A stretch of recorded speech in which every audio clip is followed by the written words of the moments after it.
Well, hello and welcome to another Faith, Philosophy and Life with me, Mr. Shelton. It's great that you can join me again, but I'm so sorry that you still need to.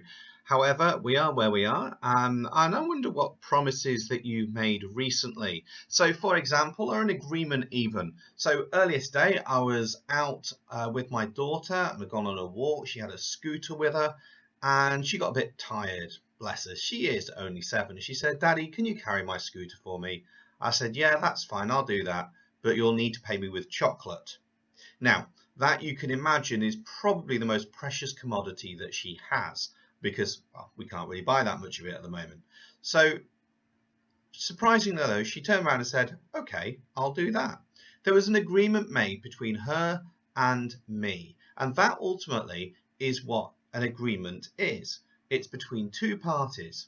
Now today we're going to be thinking about the word covenant, and I wonder if you can reflect back to the work that we've been doing at GCSE Judaism and think about what covenant.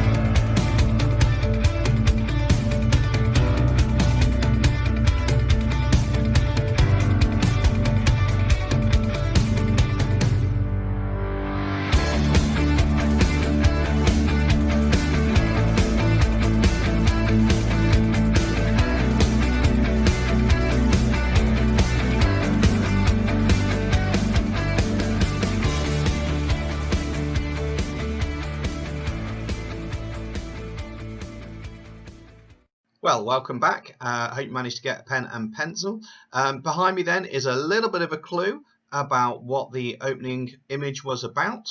You see some stars, you see a suitcase, and you see a little blue figure. Now, if you've been following this for some time, you've done the Jewish Chronicles Timeline, you're the one that did that. You'll know that this figure is Abraham. Now, Abraham had a covenant made with him. If you remember that, it was he would have as many descendants as there are stars in the sky.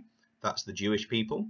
He would have all the land that he could see, and his name would be famous and people would still be talking about him. Well, all of those things are still true. However, there was something that Abraham had to do, and that was he had to leave the land that he was in, and then he had to travel to somewhere to trust God in that journey. Abraham did that and became the founder of Judaism. But that agreement between God and Abraham was our key word today about covenants. And covenants is an absolutely key idea in Judaism. And today what we're going to do is we're going to explore what covenants are. And you could be asked questions directly about this in your exam. So what I'd like to do is to do classwork title date in your book. The title today is Why Are Covenants Important? And our learning objective is to examine the promises the Jews believe have been made to them. Okay, so they believe that these promises are true even now. So our literary objective is to read information and to summarize key parts as well. So let's get that title down. Why are covenants important? These are our outcomes. As usual, please feel free to pause this video as we go through. So a good outcome will be if you can retell 2 covenants that Jews believe have been made to them. It's going to be great if you can evaluate which covenant is most important and relevant to Jews today, and even better if you can use some specialist terms and link all the information we've studied into an exam question.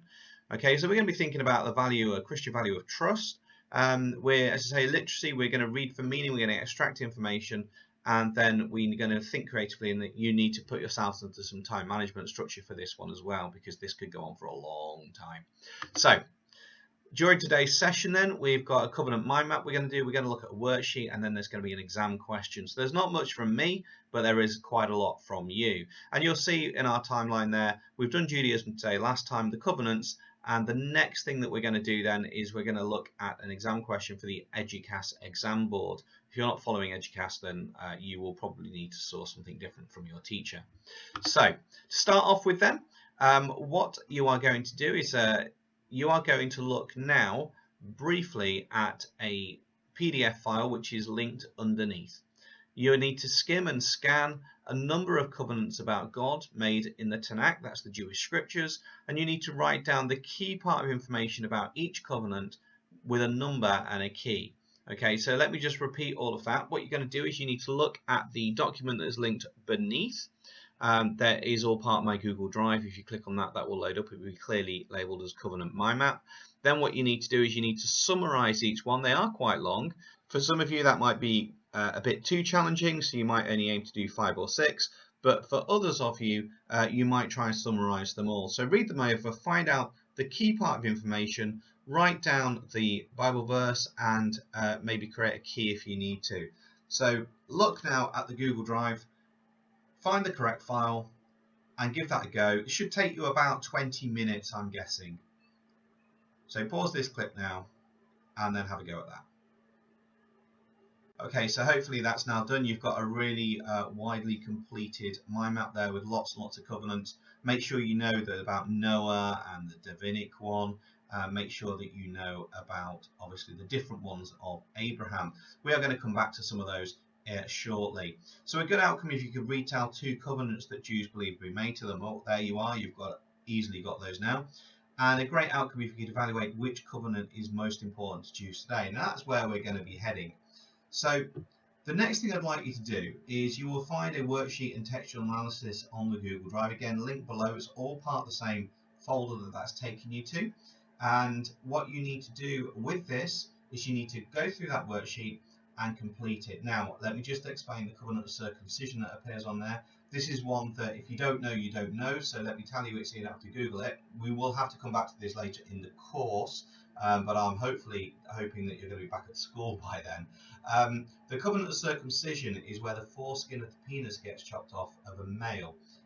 Yes, you did just hear that correctly. It does happen to Jewish boys. So it's a really important moment that shows that they are a Jew. They belong to the clan of Abraham, and because they belong to that, therefore God is their God and they are God's people. So that's what the covenant of circumcision is. You do need to know it. I've not just put it on for entertainment value. It is a really important rite of passage called Brit Milah, which happens within Judaism. There is a lot more with Brit Milah as well, which you will see. So what I'd like you now to do is to access that Google Drive, find that worksheet and go through that and answer the questions. And there are different levels of worksheet there. There's a challenging one that a little bit more support, and what I might call a regular one that would be for sort of grade 4, grade 5 sort of level. So again, pause me and have a go at completing that. Okay, so hopefully now what you've done is you started to evaluate which covenant is most important to Jewish people today, and now we're going to move on to our exam question. So it's a C-starred exam question from the EduCast exam board, which is an AO1 examination question. So basically it's just after information. All questions, however, do need to include quotes. So you need to look back at the Judaism schema, which I've used previously with you. So a C-style exam question then is explain why covenants are important to Judaism. And that's what I would like you to answer now. So you basically need 2 paragraphs. This is what I would suggest if you're in my classes. 2 paragraphs, point, evidence, explanation, linking it back, 2 quotes if you can. So again, look at that Judaism schema. I'll just put that on the screen in a moment so you can have a look at what quotes you think suit. But to be honest, you've got a mind map full of quotes, so choose 2 of those. They can be your sources. Explain those, linking them back to why covenants are important. So time yourself, pause this clip. You've got 8 minutes to get 2 paragraphs written.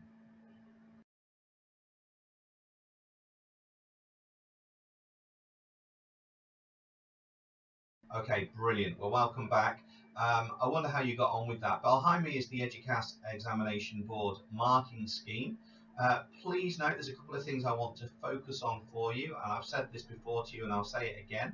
If you look at the band 3, which is the second one from the top, it scores between 5 and 6 marks. And if you look at the second paragraph from that, it says it uses a range of specialist language, terms and sources of wisdom and authority accurately and appropriately. So you've got to use some quotes, or you've got to be referring to a source of authority, so a specific covenant within that.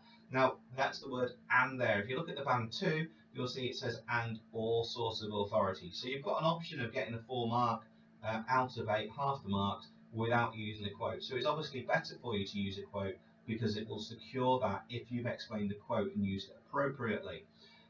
For a top band then, it's excellent. For a band 3, it's very good. For a band 2, it's good. And for a band 1, it's limited and poor, so it's really short. So after 2 fat paragraphs where you've got point, evidence, explanation, have a read over your answer, identify what your key terms are, make sure that you use words like covenant. If you've used the word God, have you spelt it as G-D, and set yourself an EBI target now. So do that now, and just make sure you've got a clear idea on what you need to do. Okay, so behind me then is an answer which has been written by a student. I would like you to look at that now, and I'd like you to identify what score you think that would give based on the marking criteria, which is this. So that's the marking criteria. Pause it if you need to. That's the answer. Again, pause it if you need to. Flick between the two and let me know what score you think that that would achieve.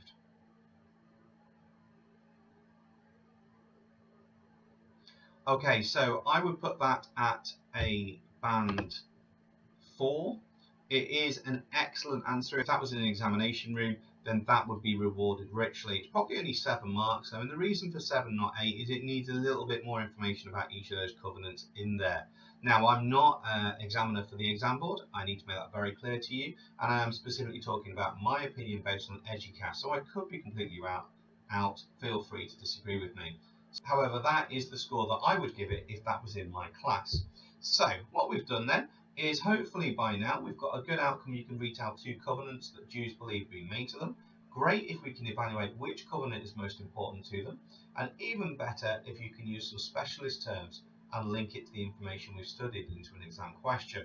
So it's really important that you know that covenant is an agreement between people and God, and that there are a number of covenants, and they are absolutely important to Jewish faith today. If it hadn't been for Abraham, then there wouldn't be Judaism.